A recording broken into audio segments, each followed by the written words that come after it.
So, hello everybody. I am Sherry Chan. I am the Chief Actuary for the City of New York.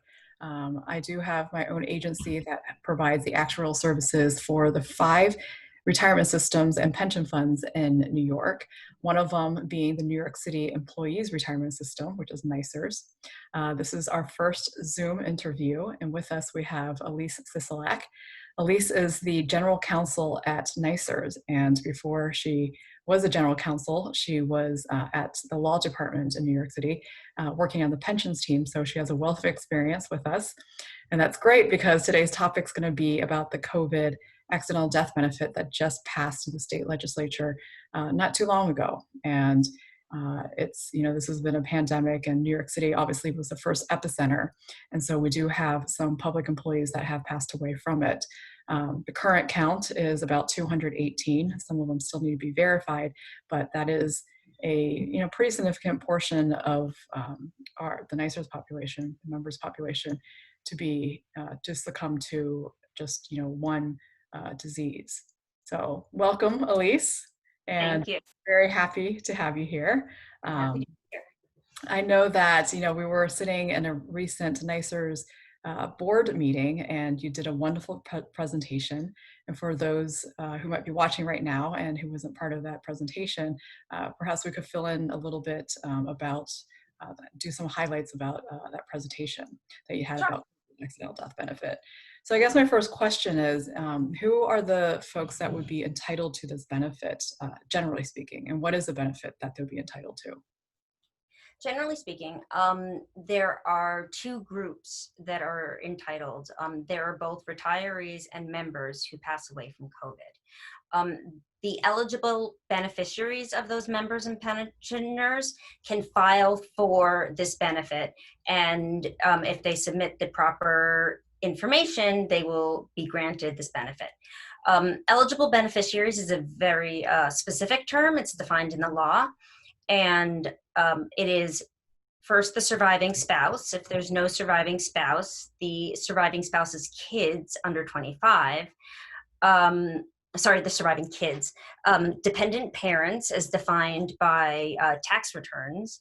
And then under that is anyone that is dependent under age 21. And for everyone but sanitation workers, the last rung would be if there was anyone designated as a beneficiary for an ordinary death benefit, which would be a death benefit in service, then they are entitled to that benefit. Sanitation workers do not have that, and they also, the surviving spouse, once they're remarried, is not entitled to the benefit, but for sanitation workers, they remain entitled to the benefit. And it is 50% of the last year's wages of the member. If it's less than a year, then they work off the annual salary of the member. And it is a benefit that is granted for the remainder of the eligible beneficiary's life. Okay. And so, there obviously are requirements of, them meeting certain criteria, both to qualify for the benefit, and also once, supposedly they qualify, they have to have documentation and submit some proof. So can you speak a little bit about those 2 items too? Sure. The law is very specific about these requirements, and it is different from accidental death benefits that are granted for World Trade Center or just in the line of duty. For these specific benefits, 2 things need to be established: that the person was diagnosed with COVID.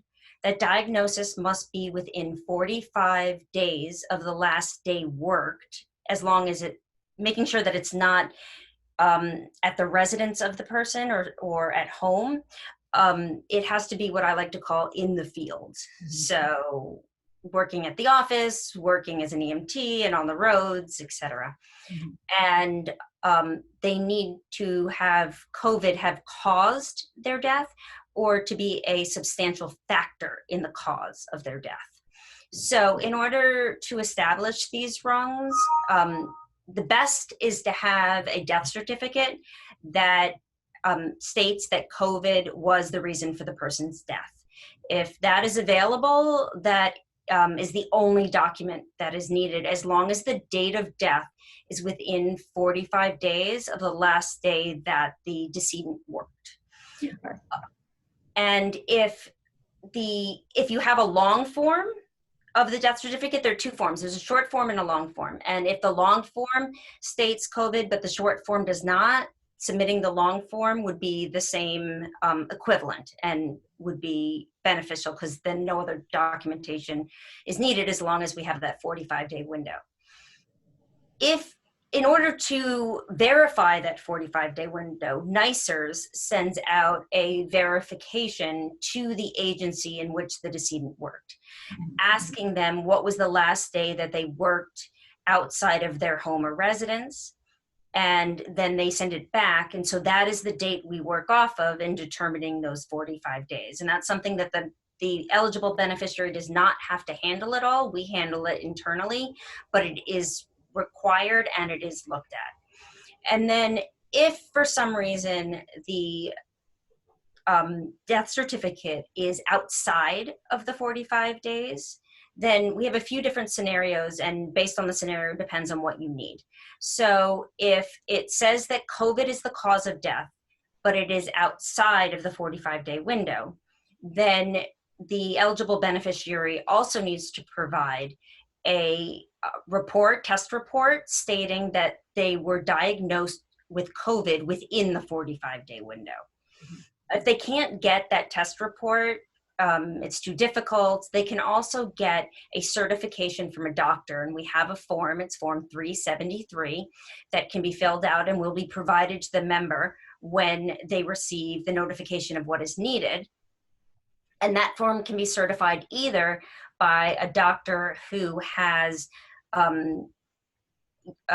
been treating the decedent or has reviewed all of the medical records of the decedent from that time period, and they can verify that they were diagnosed within the 45 days. If the death certificate does not say COVID on it, but the death is within that 45-day window from the agency, then what they need is they need a form 374, which is a certification from a doctor that says that the COVID was a substantial factor in the death or caused the death of the decedent. And again, it doesn't have to be the treating physician. It can be a nurse practitioner or a physician, but they have to either have been treating or look at all the records to make that determination. And it must be a determination made within the medical certainty. The last possible combination you would have is that the death is outside the 45-day window, and it also does not say COVID on the death certificate.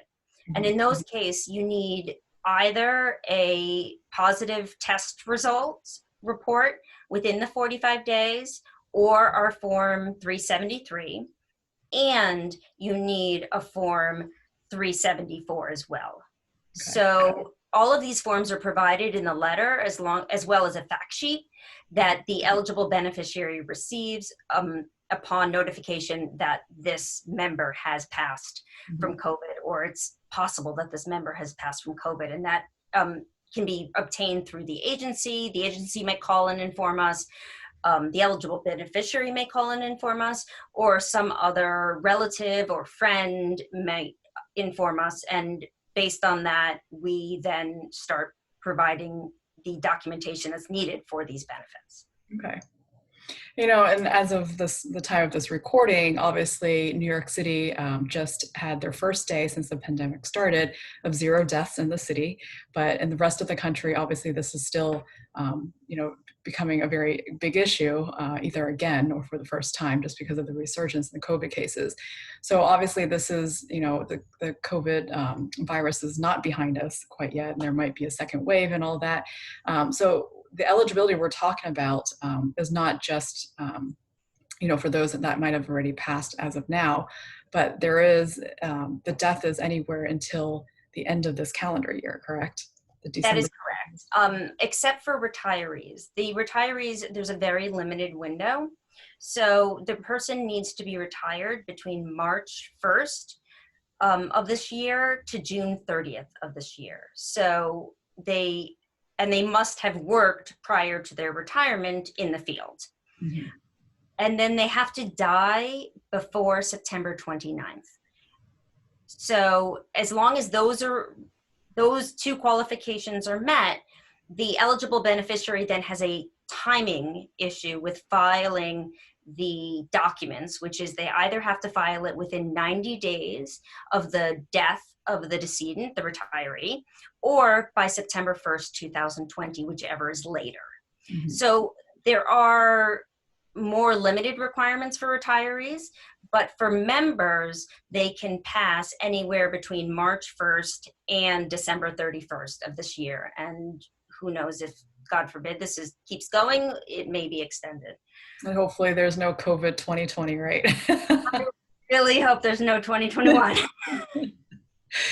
Well, that's great information, Elise. Thank you so much for that. Is there anything else that, members should know, if their beneficiaries unfortunately have to file for this, or is there anything, if there is more information that any of the beneficiaries want to learn about, what are some resources for them?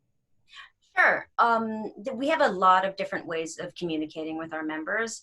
The first thing that is important to remember is that every member, pensioner, or beneficiary should create a My NYCERS account. Now, we just released our app that you can download on the Google Play or in the App Store in Apple. Very exciting. Yes, it is very exciting. Or you can do it on a computer online. But it is very important that everyone sets up those accounts, because those accounts allow that member, beneficiary or pensioner, to email us, and we can email back through a secure portal. So that makes everything easier for everybody. It also provides a wealth of information, and you can apply for EFT, you can change your address, you can apply for a loan, all online. There's 17 different things you can do with your membership just by being online. So that is really beneficial. The other way, you can call our client services line, which is 347-643-3000. And we have had an influx of calls, and it is way larger than we thought. And our